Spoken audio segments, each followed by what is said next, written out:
Welcome everybody to this wonderful Brand-Scape panel about advertising, branding, and advertising, and artists. Let me introduce this. I'm so honored to moderate this panel. Let me introduce my fellow panel. Susan Cradle, Chief Creative Officer at Leo Burnett. Jeanette Perez, I don't even know your title. It's just changed. Senior Vice President of Sync and Brand Partnerships at Cobalt. And this person next to me, my title just changed too. Yeah. I now want to be... Make it up, that's what I just did. Our Melissa Etheridge. Oh, thank I wanted to just start out by asking all these women, in 30 seconds or less, what they do and why they've chosen to do this. So I'll start with you.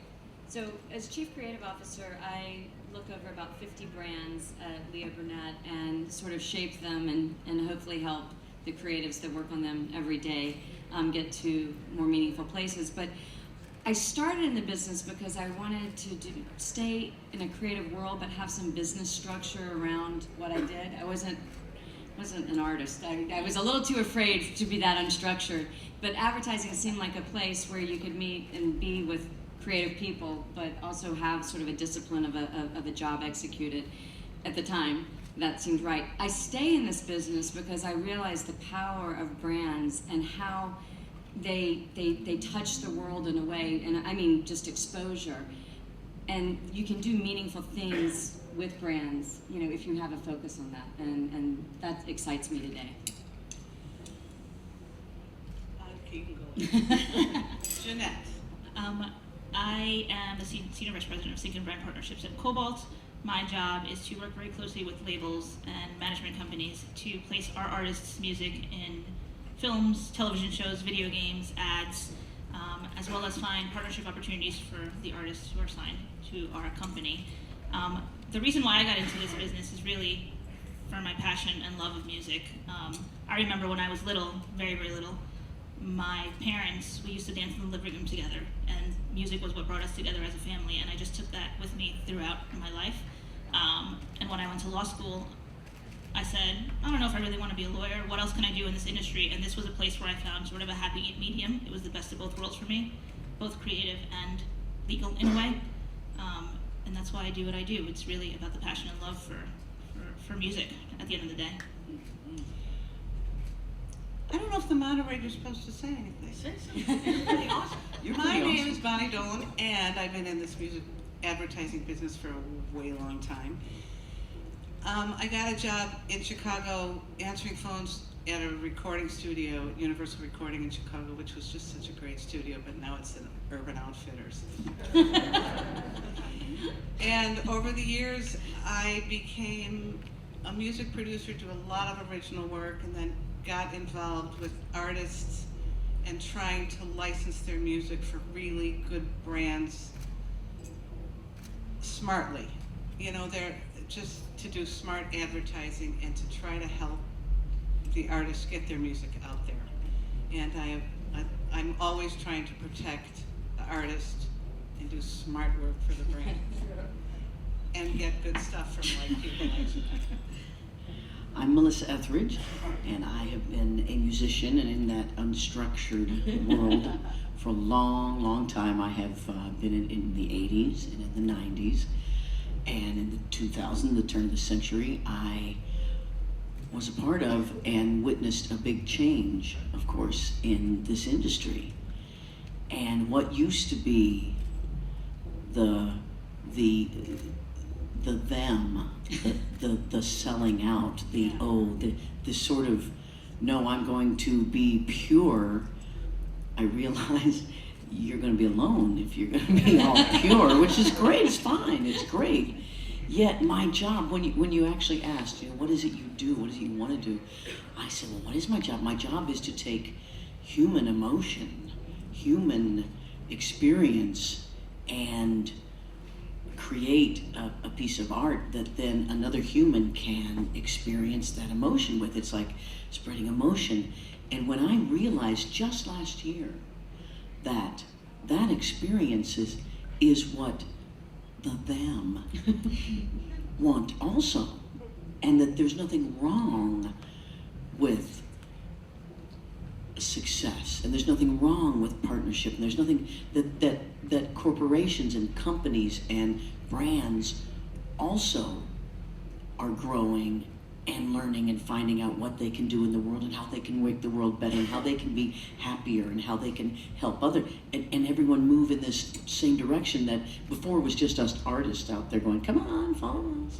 And now it's all moving in the same direction, so it feels great. So what is I hope to, which is one of the reasons I said absolutely I would love to do this panel, is start to be that point where be one of those artists where that part of our country, America, or the world, which is that, commerce and that capitalism and that awareness in people and the artistry can meet in this beautiful place and do wonderful things for both. Well, it feels like a great time for this to happen because, throughout my 30 years, I've found different reasons that people have a relationship with a brand. And what we're seeing today is that people are demanding of their brands to be a participant in making the world better. And we are just starting to be able to correlate business results with meaningful acts that brands take on and have purpose behind them. And I think for a while, people were questioning whether that really moved business, and I think the CEO of Chrysler said, when we move people, we move product. Mm. So it actually is happening, and it's exciting because what it does for us is it says both brands, the artist and the company or the product, have to take care of each other, understand who they are, be authentic, be transparent, and look for the right relationships. And I think that's the difference between this selling out feeling and this I'm creating something with somebody that amplifies out and touches more people. Indeed. Mm-hmm. Jeanette, when you were at were you on the label side? Or yes. When you were on the label side, how have you seen and why do you think the selling out stopped? And why are more and more artists wanting to get involved with brands? And I do this a lot. I know there's some artists that'll do anything. Right. No offense. Which is fine. Sure, I'll do that tampon spot. I don't care. I'm a guy.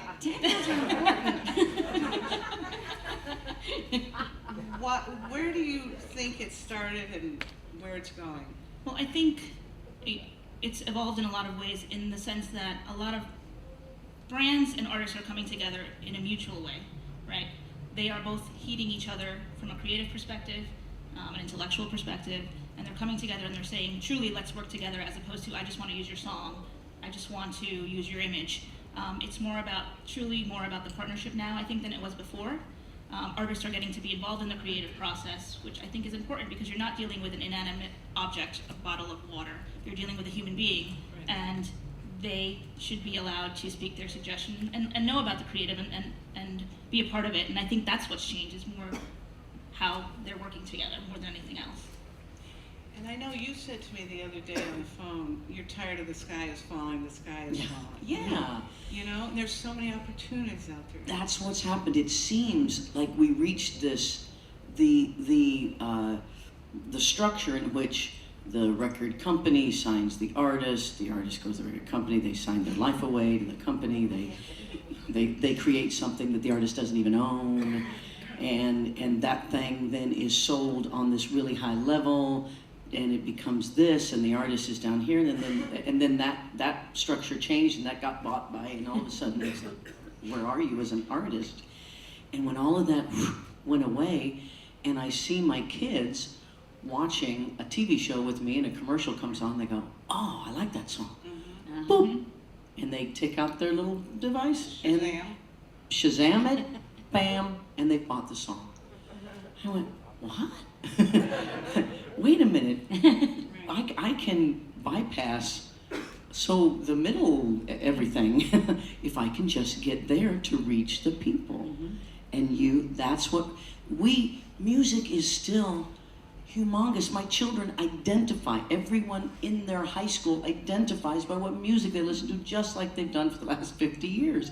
It's the same thing. They love music. Music drives people whenever they're doing. They want music to get up in the morning. They want it to be everyone wants a soundtrack to their life. Yeah. And so it makes perfect sense that getting the brand, because again, I don't want to be, oh, there's just my song with whatever. I want it to fit. I have worked very hard for the last 25 years for my brand, for people to go, oh, Melissa Etheridge, oh, that's the, and then all the things, you know. and that's what it is. And so I bring that to any brand, because the people I think that want to listen to my music, there's a certain promise in it that if I'm going to partner with somebody, that's going to be of that same feeling also. But do you believe that artists should take, I know the answer to this, any offer they get? No, that's what's so beautiful, is it's how you hold it as an artist. You can hold it as, oh, I have to do this, or I have to go, something. Or you can hold it as, this is a wide open, this is brand new. No, we're just doing this all for the first time. Yeah. All of us, it doesn't matter anymore. My kids, they don't think, oh, that artist is on this commercial and that's a bad thing. That's a great thing. You know, so that has changed. So now I get to look for, I have control, like you said, certain amount of creative control of yes and no. And it can be part of my artistry too. Right.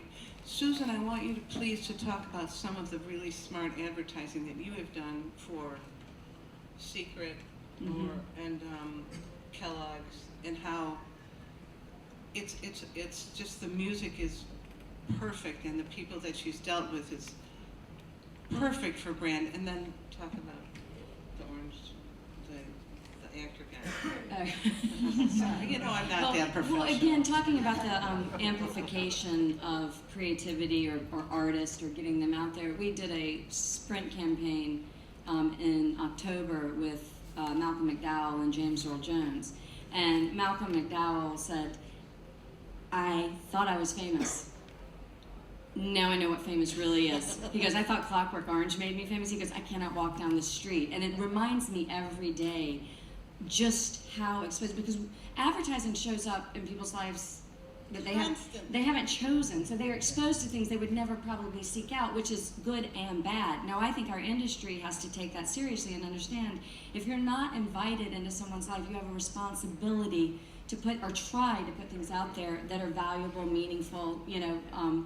So when on our best day, we do stuff that's pretty interesting. So again, I take it very seriously that when you are with an advertiser, your exposure is amplified, and that is what I think scares artists to death and also excites them.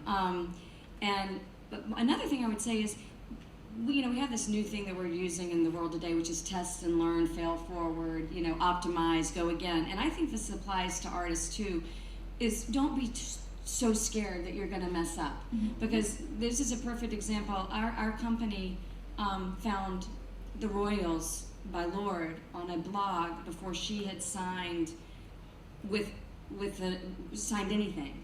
And we used it on a Samsung Galaxy Note spot, and I was just looking at some of the conversation going on about it, and a lot of people thought it was misused, that it wasn't the right combination. And so I was like, okay, should Lorde have done that? Was that bad? Was it not? Looking at where she is, I think it was okay. I don't think it hurt her. And I think it's interesting. It's like, learn, and maybe the next time you go, I'm not going to be comfortable doing and that. she wasn't judged for the product. No. So I think But that's it is important interesting. as well. I think we worry, just not an artist, but we worry about getting everything so right that we don't do things. Right. And quite frankly, just do. And adjust, apologize, whatever. And the mean stinks, which Mean Stinks is actually an anti-bullying campaign that we started with Secret 3 years ago. And again, we're trying to do things that are meaningful so that when Secret calls you, instead of you going, what do y'all do, who do you stand for, that hopefully you'll look at what we're doing as a brand and go, you know what, I can get behind that. So we've used Amber Riley, Demi Lovato, and Zendaya have all come out. And we haven't really used their music, but we've used their brand to talk about they were bullied and what that was like, and it's really, it's changing lives. So brands help brands. Because whether you like it or not, advertising reaches millions of people.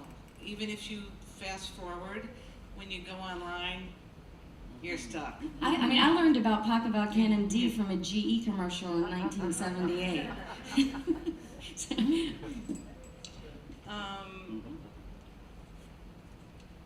Do you let all your clients, if I called you and said, I've got I can't say tampons again. I've got a product and I want this song, and you think the product and the creative is just awful, because usually before you sign on to something, you have to see what the creative is. Do you say, no, the creative's awful, or do you always give your artists an opportunity to say yes? I share with them all the information that I'm presented, and I give them an opportunity to decide for themselves. However, I do give my opinion, because I think it's important for them to know what we think. I would never, if they want to do it, totally fine. But I would certainly never stop them. I think it's important for them to know all the details, and that's why we're also partners in our relationship. I did do a commercial with a song. It was, I can't even. It was like, I've done 10,000 of them, and this was the worst thing I ever did. But they wanted a very famous artist's song, so I had it ask Julie. No, it's Julie. To go to this artist and say, would you want to put this song on this film, which was awful, and they wanted to change the lyrics, but the guy was going to get $350,000. And he, In that case, Put some mustard in the refrigerator. hello. Well, I'm telling you, he said, fine. I think that's why you have to present. And the whole commercial story. was so awful that they actually pulled it off the air after, because people were calling and saying, I would never use this product. What are you doing?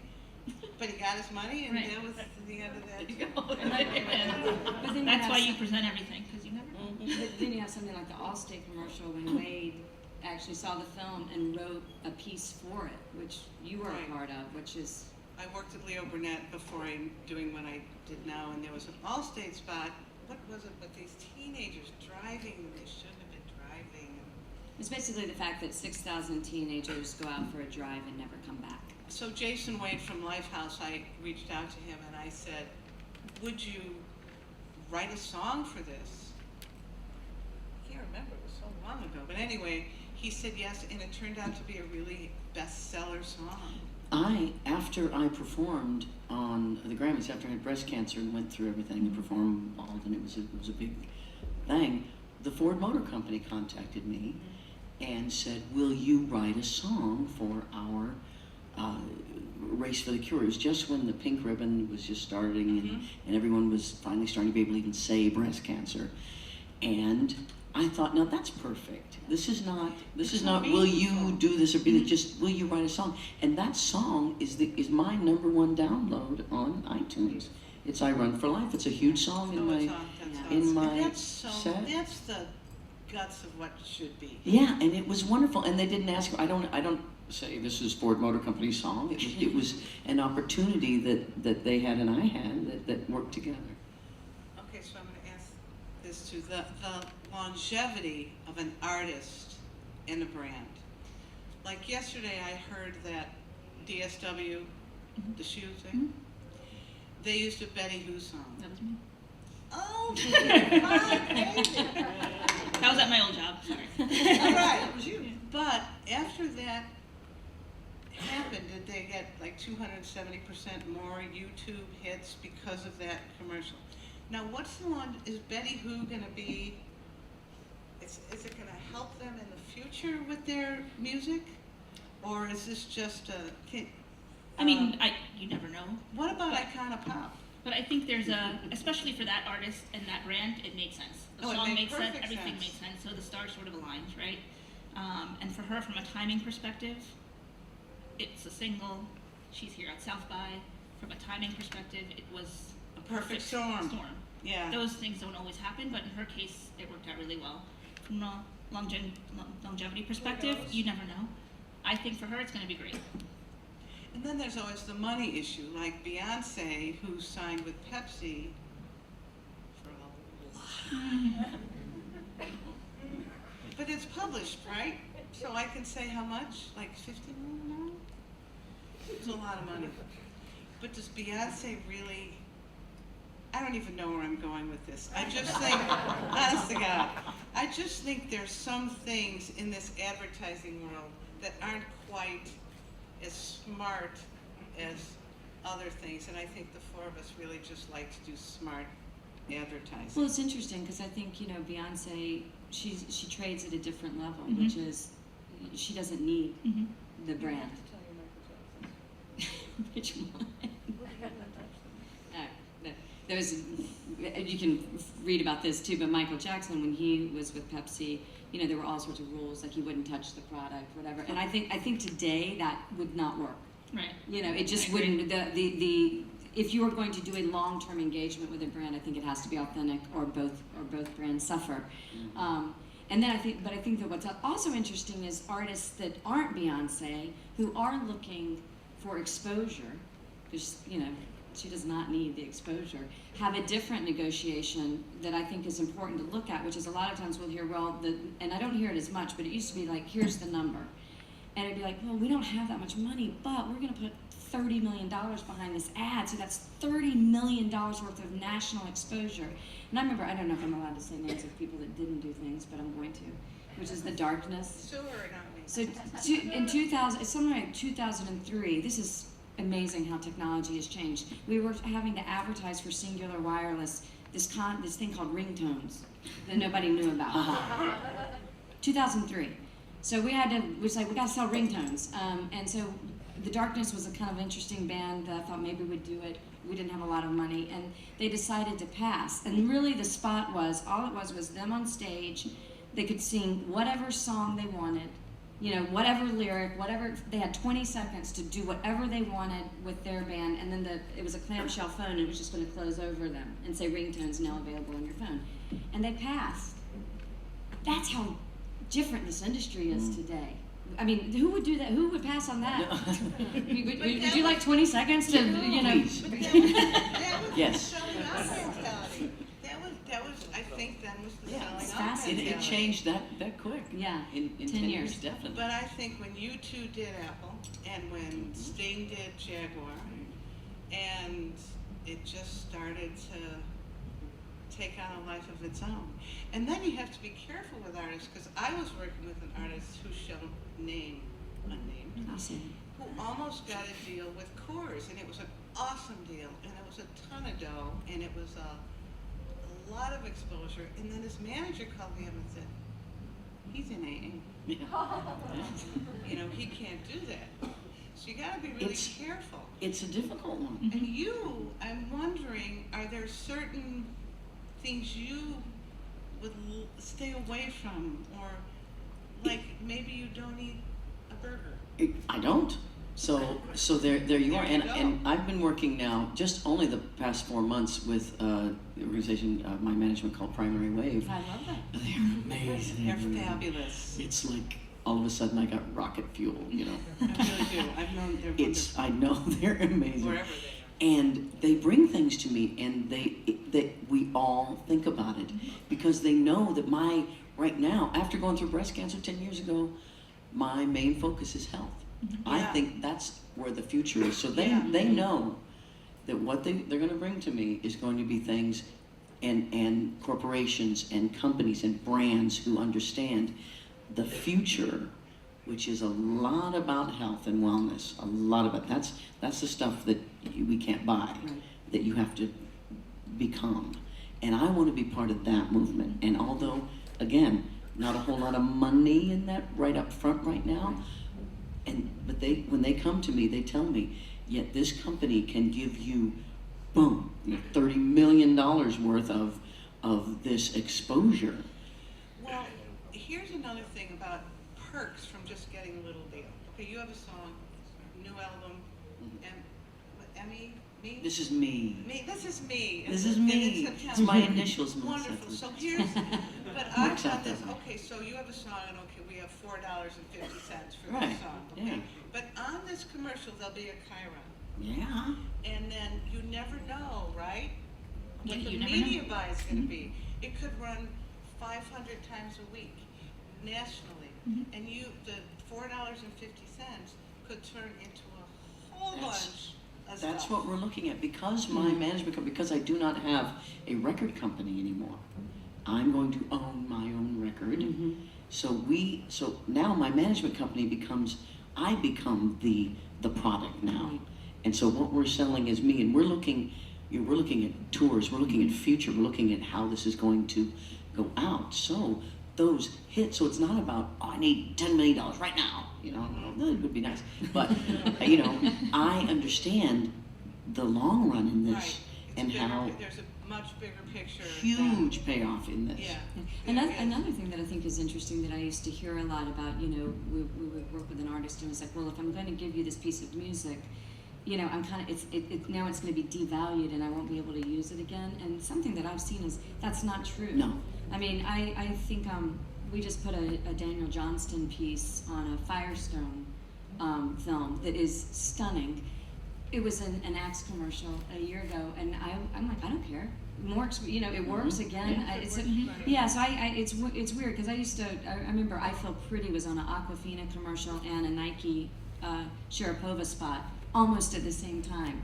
And I think people, especially young kids, they just want content, and if it works, and it's great. So I think sometimes we worry about the overexposure, overuse, and if it's for the right choices, I don't think it's a problem. It's like radio play. It's absolutely like radio play. When they started counting the YouTube hits, you're like, okay, we're all in it together now. This is all moving toward the same thing. Yeah. And people say, is advertising sort of the new record label? And I don't want to. Are there a lot of record label people in here? Oh, okay. All right. Hey! What happened was, How many artists? How many musician artists? Producers? Techie people? Techie people. What are they? Well, those really smart people. Oh, who them. do anything. And that's the rest of them. Yes. Okay, wait, I have a whole list of questions here. We're going to open this up in about 15 minutes so you guys can ask any questions. So ask some really, really good ones. That's what Susan said. Make sure they ask. Really good. how do you control that one? Well, I'll talk a little bit about something else that I think is happening, which is when we're talking about technology, and what I'm seeing is a really interesting thing happening in advertising, and I'm sure as artists you're feeling it too, which is people can create product. Like, you can go out and you can put down a song, you can mix it, but I think, and so for a while, what we're seeing in our business is this leaning into crowdsourcing, and 100,000 people submit something as intellectual property, art, creativity, and then somebody picks the one that bubbles up to the top. And I'm really, this is serious stuff to me. I think the price of human capital is outrageous on this, because somebody from Adobe was giving a talk and they said it was a logo that had been crowdsourced. So he said the person that finally was chosen as the winner of the logo of the design was paid like $10,000, but when he added up the hours of human capital that went into contributing to that logo, it was probably $10 million.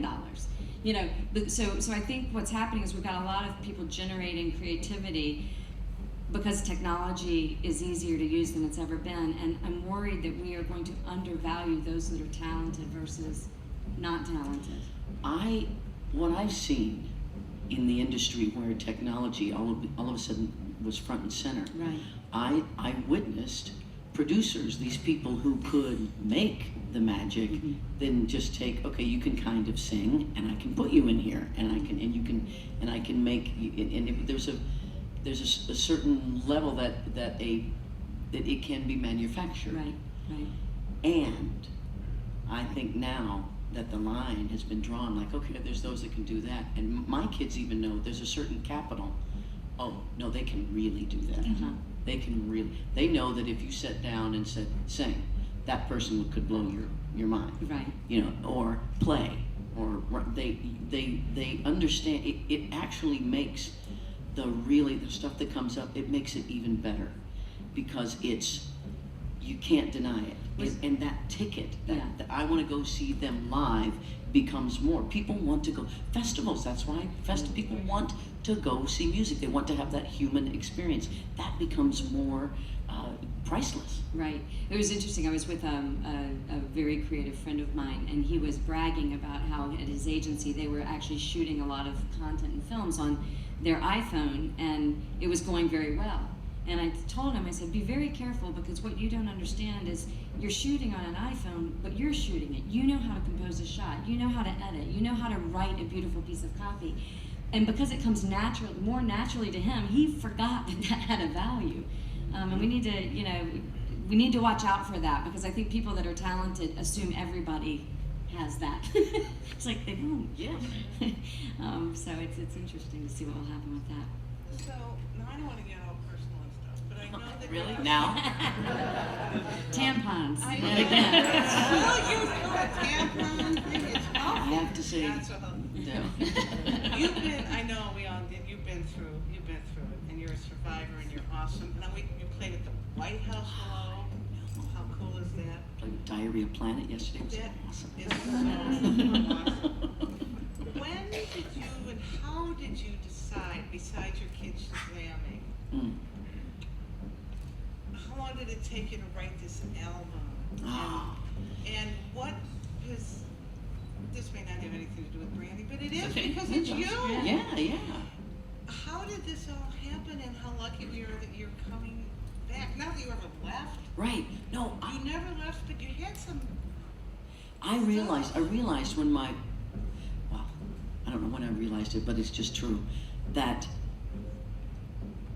longevity in this business, in this industry, starts with me and how I perceive it. And my first record sold 1 million copies. Yeah, it went, platinum eventually. And I remember I could have gone, oh, that's great. But the juice of life, the meaning of life is to create more and to reach out and desire more and bring it toward you. So in the middle of the 90s, it was even bigger. Oh my God, I sold 6 million records, and it just got larger and larger. And I realized sort of this personal aspect of myself coming out and being honest about my personal experiences, and then it kind of started growing. And yeah, there were hit songs, and then in the 2000s there weren't hit songs anymore, but there was still this, I was getting more and more known, and this stuff, I didn't know what to call it. I just kept saying there's a certain respect that people have for me that I really appreciate. And then when I was struck with cancer and went through that, oh my gosh, it just went through the roof. And I was walking around the last few years making records. I'd make a record every couple of years. I've made 13 records, and people would still see me and say, oh my gosh, you changed my life, you're whatever. Where have you been? What are you doing? They didn't know, because the industry in which I was involved, I was on Island Def Jam, Universal. It was huge, one of the biggest.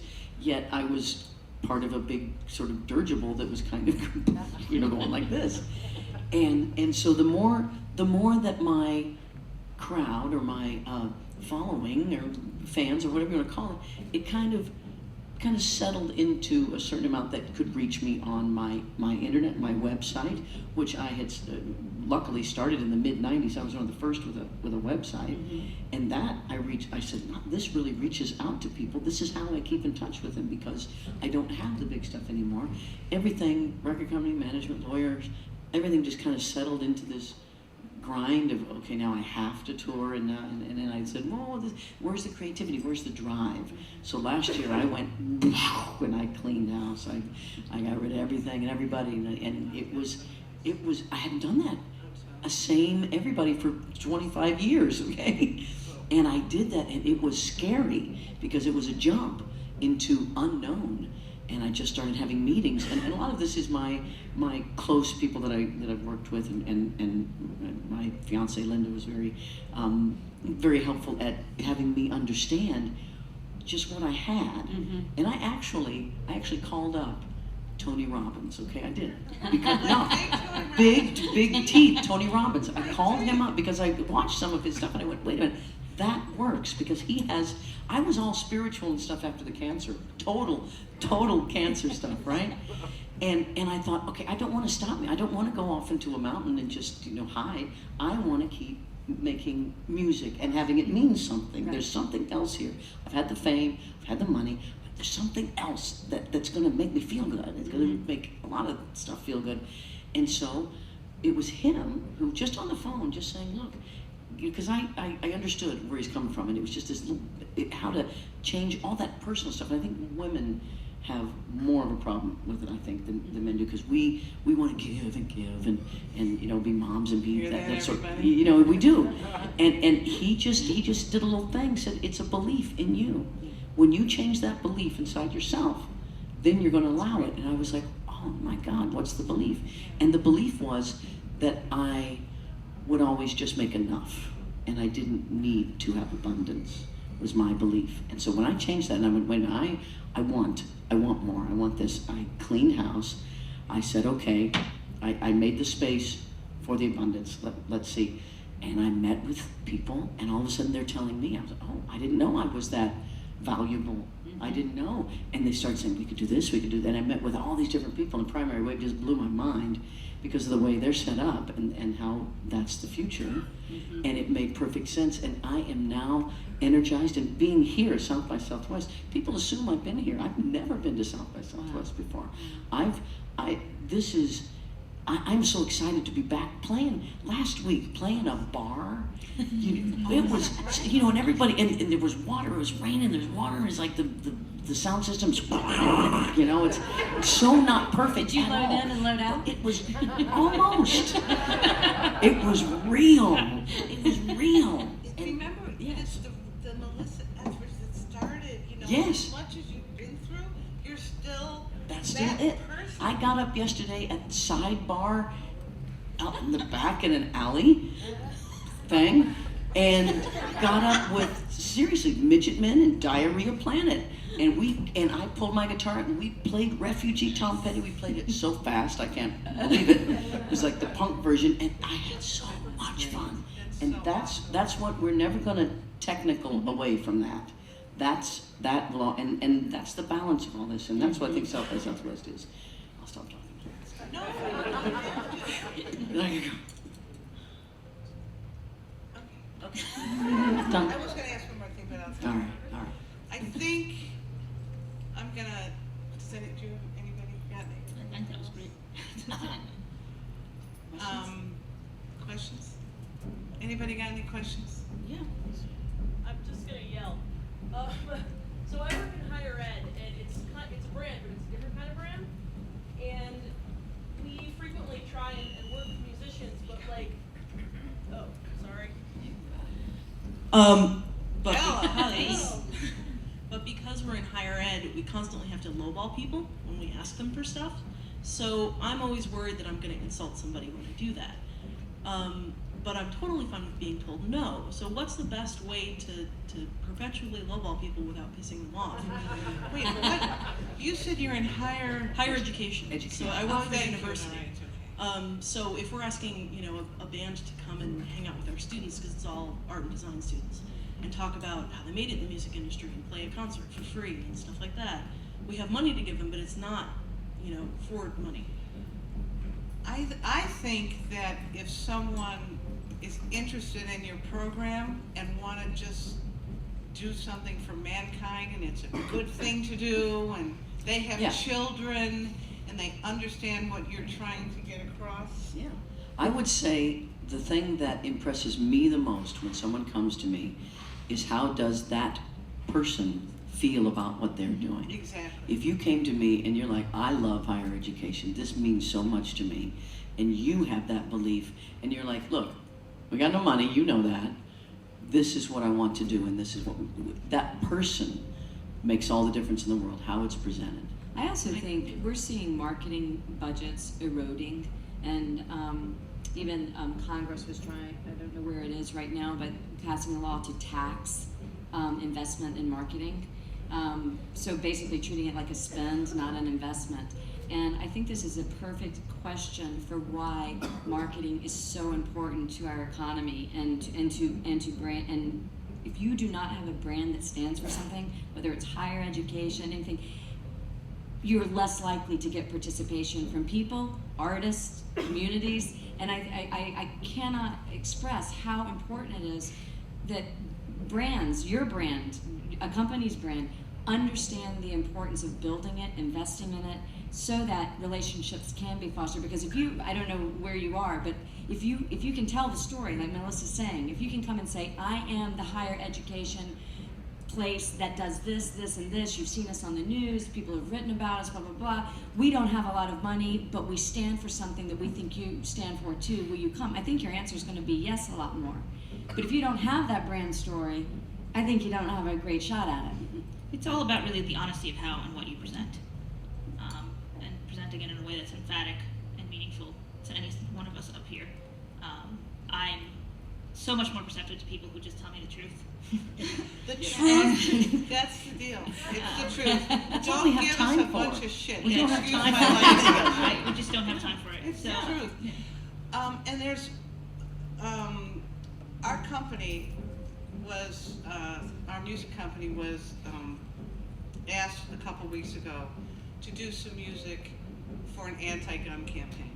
I don't know if there's any NRA people in here, but I'm doing an anti-gun campaign. So we had an unbelievable amount of people that were interested in writing something. How can I get involved? Just let me know what to do. Now, I'm not going to, what's the guy? you're not going to Ted Nugent. Yeah, Ted Nugent. I'm not running to Ted Nugent, you know? But it's the truth. Tell the truth. Be, I hate this word, but organic. I mean, don't cock it up. Mm-hmm. Just tell the truth, and someone, hopefully, that you go to will identify, want to help you, and there you go. That's really it. Hi, I have an entertainment company and a lifestyle merchandising platform for artists, and I was just wondering, a lot of times they say, you know, I don't want to sell out by representing this brand or that brand, even though it's their lifestyle. But I was wondering, what do you guys think is like the most important? Is it more important to like not sign, but like promote with a bigger company before they turn out, but you get bigger fans? Or is it more important to skip that opportunity and, you know, do it naturally, but to keep your fan base? Like, what do you think is the most important in relation to that? Well, I would say always look out after your fan base, because your fan base is who you are, and they're going to be there through everything, the ups and downs, which I have been through many, many times, and also take care of your business. Now that I've been in this business for 25 years, I know how important it is just to be smart. And business is not something that's outside of you. Business is inside of you. How you think about your music, how you want to present it. I'm ready to go for the big thing. I'm ready to go. I'm ready to line up with that big company that's going to get me seen. Get me that chance. Give me that chance. Get me on that thing where all of a sudden, bang, there's a big chance that many millions of people can see it, and I'm going to deliver the content. I'm going to give you the music, and I want that opportunity. This is deliciously honest. That's the truth. That's honest. That's be honest with yourself, artistically and business-wise, and sometimes they smush up together. Sometimes you get it. I also think taking responsibility for a vision. The Mean Stinks program that we're running, we started 3 years ago with, nothing, no money to invest. And it was a little Facebook app, and then this year we actually held a national assembly with 500 high schools across America in 3 years. But we didn't just say, in this moment in time, we're going to do something. We actually had a bigger vision and said, let's just keep living into it. And I think artists, that might be an interesting thing to think about, is if you're going to do something a commitment. What is that commitment, and what do you dream it will become? What is that conversation down the road? I always say that, like in our day and age, if we had come up with the Macy's Day Parade in 1934, 1935, we'd have said, what are we going to do this Thanksgiving? And somebody would go, a parade. I'm like, no, we did that last year. We got to do something else. Versus building on it. So, I really am loving the idea of thinking about things long term, but with short term steps. So it might be really interesting you might start with something small, but if you're really thinking about where could it go into, where could we build to, it might really get you to a much more interesting place than do I say yes or no. And dream. Just dream. Yeah. Dream. I dreamed about South by Southwest. I did, and look. No, I did. It was like everyone else was having so much fun. And it was there. South by Southwest is a great brand. Oh, I'm yeah. telling you, my kids want to come, and I'm like, no, because it has this thing. It's a brand. You've done it, and it's a brand for like Austin for a certain. Yeah. It's a brand for music, and I love it. I'm honored to have been part of it. I think that's another interesting thing is that we always judge success based on how much money you got. And I think when Melissa said something about, meaningful, I want to do things that mean something. And I would say that I am happier in my life when I know I'm doing, it's nice not to worry about money every day, but I would really put up there what you do, you love, you enjoy, and it's meaningful. And we don't talk about that enough. We always just say our value is the dollar, the amount, and don't, as someone who represents artists, don't forget to have that conversation, because I've known a lot of unhappy, really wealthy people. Yeah. And I think we should always mention that. It's nice to be comfortable, but there's a lot more to being fulfilled as a human being than your bank account. I have a question. Sort of piggybacking off of that, I'm an Austinite, and I'm a music writer here, and Oh, sorry. And now you get to sing. we can hear you, but they have no. I found my teacher voice. But living in this town, and Austin's, especially in my age group, very hipster, and we don't like people to be successful. We don't want anyone to sell out. And I'm wondering what the difference, though, is for artists between selling out and being successful. And how do you toe that line? Because you can't travel around the country in a van forever. Well, you can, but, ideally you'd have a house at some point.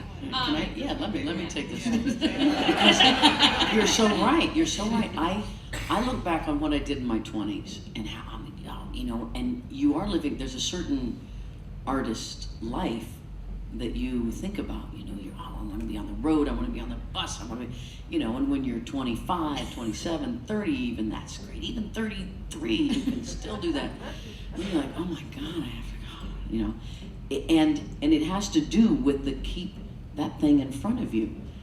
I never think of someone who's successful as selling out. The only time anyone sells out is when you can see that they have made a choice that inside is wrong. And I did it once, and I got cancer right after that. Yeah, I did it. It was my Lucky album, and the record, it was 2003, and the record company, it was all Britney Spears and Boys to Backyards, I don't know, whatever, all this stuff was, and my record company was like, we need the hit song, we needed a song, and I was in that awkward, it wasn't the 90s anymore phase, and they came to me. You think of me, I'm a singer-songwriter. I write the songs, and I turned in my songs and everything, and this is when Leon Cohen was running Island, and it was just all urban and everything, and he brought me a song that another band had done, and he wanted me to sing the song, and I went, what? But that's not me. That my music always comes from me. And everyone's, it's a really great song, and it'll probably get played on the radio, and it's like you're looking at that choice. And I said, well, it's an okay song. I guess I wouldn't mind singing. I, at that moment, sold out inside. Did you know? Oh, I did. I cried, and was diagnosed about 6 weeks later. Just seriously, and everything stopped, and I went, wait a minute. And it's when I made my choice and went, no, I make my music for me, and I can write what I love and do what I love, and I think I can also work with people who want to move this way. It's okay if I'm not on the radio right now. That's okay. I'm going to work on myself, and that's what I've been doing for the last 10 years. And I love where I am. Wouldn't trade it for the world. So selling out, I wouldn't look at someone who is successful in selling out. You can tell when someone is doing. You can tell physically. Just it happens in your body. I think that's a great point. I think selling out is personal. Yeah. Yes. You know, So I think There you go, other that's people great. saying you sold out, if you know why you made the decision, who cares if you think I sold out? I know why I did this, Yeah. and I'm okay with it. Right. Yeah. But if it sits wrong with you and you know it's gonna make you wrong, sick. Don't do it. it's yeah, It's again all about being true to yourself and your art. There's a across the board. funny guy back there was asking. Susan, I'm interested in the process that you go through in your company, in your mind, in marrying an artist like Melissa Etheridge with one of your brands. Mm-hmm. Well, you know, it's interesting. We were talking about this earlier, and there's so many ways that artists and brands end up meeting. You know, I would say every one of my creative directors has a wish list of beautiful lyric or music that they want to, if the right time and the right brand. The Daniel Johnston Firestone is a perfect example of a CD who had that piece of music in his, you know, don't forget about file. CD is creative director, not CD. Yeah, sorry. For 3 years, like, so before we even got it. So it happens different ways. I think where Melissa's headed, looking for this big relationship, I think this is a new idea that's happening, which is, you know, it used to be I will go with a brand that pays me a lot of money, but I think that what is happening right now is we are starting to look, and the Mean Stinks is a perfect example of who is the right target for the girl. We're looking to help teenage girls, so who appeals to them, and do they have an authentic story that these girls can believe and look up to? So I do think that this idea of your story and our story coming together, and how are we going to collaborate and move forward with it, is starting to be a really interesting conversation. And I think we saw it with, you know, I would say Nike has been doing it for 20 years. Mm-hmm. You know, who are those sports stars that feel like our ethos? So I think it's very interesting, and it's interesting. I also think it's curious. We'll really know when this is happening when more and more artists seek out brands, and don't wait for us to call, but actually come find us and say what you're doing. I can Really? get behind. Does that? Well, it does. I think it's interesting. Well, it happens. Really? It happens. It does. That It- happens every day. Get me a It phone. happens every day. But I Well, think it happens yesterday, every day. You know, an artist will call me and say, I just have an album and I wrote a song and it says, you have beautiful eyes, so please call LensCrafters for me. You know, it doesn't always work that way. But you I think know. there's a bigger story, which is that still feels like I'm trying to take advantage of something. That's what it is. Versus an authentic, you know Smart. what, as an artist, this is very important to me. And you know, I think the Allstate one was a piece like that it was, you know, Wade said, Oh, with the with Jason Wade. Lifehouse. Yeah, but he said, this is very personal to me. And and I think that's going to be a future. That's art. Yeah. It comes down to, that's just a delicate line, because business is art. Well, I used to say, Absolutely. the minute you sell a T-shirt, you've sold out. I mean, Right. the minute what your natural given tendencies are makes money, you could say that's the day. So it is a in business. us, we have to come to the point where making money is not a bad thing anymore.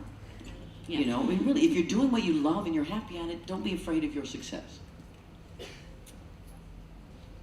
And I'm just wondering if Susan could talk a little bit about what it's like to work with a brand that might be a little stodgy or maybe is resistant to using music in the first place.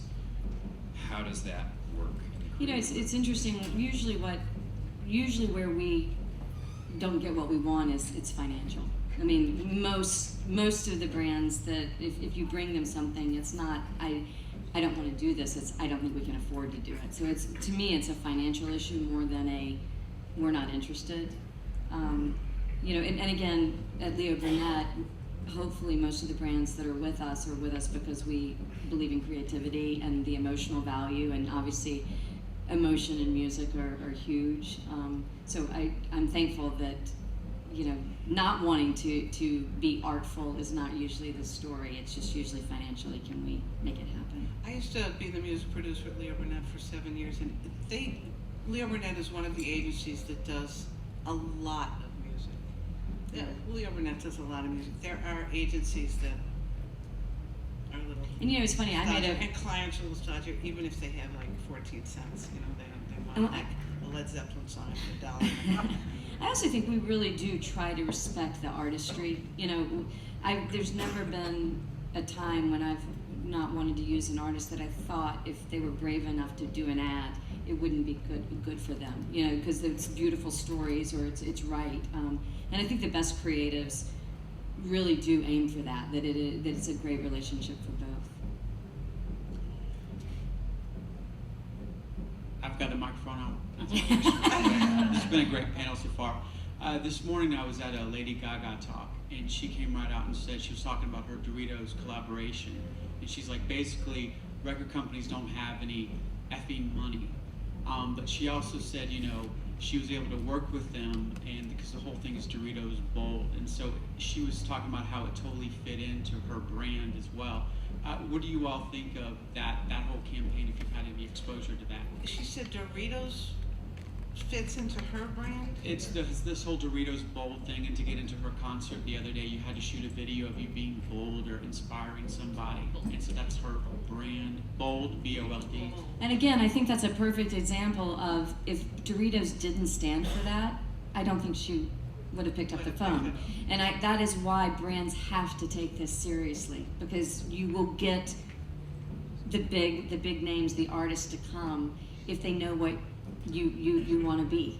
You know, and again, the Doritos product, you know, is that something that Lady Gaga would get behind or not? I don't know, but I think that you have the license as a brand to stand for something bigger than your product. The product is the way in.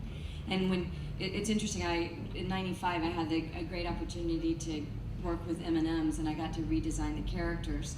And we didn't think of them as an ad for candy or chocolate. We thought of them as an icon brand in America, and what would that look like, and if it was different. And we went from we didn't look at our competition or who we wanted to be in the company with like a Hershey's or a Nestle's. It was like, no, we want to be in the same consideration as Ford or Coca-Cola. And when we started thinking that way, all of a sudden, and I remember Patrick Warburton was doing some work with us, and he turned down a big job with a telecommunications company. And I asked him why, and he said, because I didn't like the brand. I didn't like the work, I didn't like the brand. But I said, so you're doing, for a nickel, you're doing M&Ms. It wasn't a nickel, but you know. And he said, yeah, but I love it. I love the brand. I love the way the brand makes me feel. I love the way the brand makes other people feel. You know, and so again, companies that don't take branding seriously, I think they're going to miss out on some great relationships and great opportunities. He just held up a sign, and I'm not sure what that means. Because you can't see it. Yeah, right. What? Well, let's just keep going until they kick us off. Does anybody else? Now he's 1 holding minute. up fingers. One more question? It's a One middle more finger. question. One more question. One more question. No more questions? Oh, there you go. One more question. I just wanted to play off, actually, I was at that same talk, but there's actually been, you talked a little bit about the brand of South by Southwest itself. Uh-huh. I actually think I'm louder than the microphone. But there's been a lot written about, I read an article that said when we write the epitaph of South by Southwest, it will be due to the corporatization of it all. It's the Samsung this and the Marlboro that and the Pennzoil. People go, oh my God, the Pennzoil. In a company that has an eco festival, they're letting Pennzoil and the Doritos and how they take over. And so beyond the individual artist in the brand, I mean the larger brand of South by, and frankly Austin itself is sort of tied to the South by brand. It's this whole, I'm in marketing, so these things geek me out anyway. So, but thinking about that and, you know, the big brands versus the little brands and the personality of weird or of that. So not just the artist itself, but the bigger brand and attaching itself. But like you said, the labels don't have any money. Who has the money? And maybe we could even have this festival with all the little cool stuff we get to have in it without these big corporate sponsors who go out and feed us and drink us and give away iPads and such. But whether we like it or not, the world is so changed. It's now like the FedEx Rose Bowl, you know, and it's the this, that. It's all branding. It's all branding. But I actually think it's also about evolution, and what excites me is that somewhere in this world there's the next South by, you know, that's going to come along and be what that was. And again, back to the Macy's Day Parade thing, it started off as a beautiful gift from Macy's to the city of New York for helping them through the Depression, and it was little animals and it was joyful. A lot of people would say what it is today is a huge commercial whatever, but I saying don't be afraid of success or what success looks like. This will become something big and different, and it will evolve, and it will, you know, it will do its thing. And a new authentic thing will pop up and serve that muscle or that thing. But it's that fear of success and what success looks like. And like you said, I think that this will become something different, but it will still draw crowds as long as it's meaningful, and then it won't. Brought to you by tampons.